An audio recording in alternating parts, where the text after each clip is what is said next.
Hello and welcome back to Initial Solution.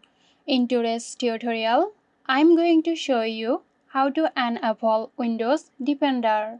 So let's have a look now.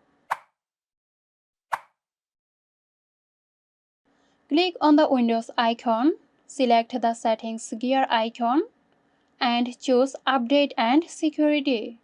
Select Windows Security from the left-hand sidebar. In the Windows Security section, check for the status of the Antivirus Protection. You should see the status of Windows Defender Antivirus. Click on Virus and Threat Protection. Under Virus and Threat Protection settings, click on Manage Settings. Toggle the switch for real-time protection to enable it if it's off. So that's it. Hope you found this tutorial helpful. Stay tuned for more helpful tutorials here at Skill. This video is sponsored by Xirosoft. Xirosoft offers graphic design, UI UX design, digital marketing and web development. Elevate your brand with Xirosoft today. For more details, check the description box.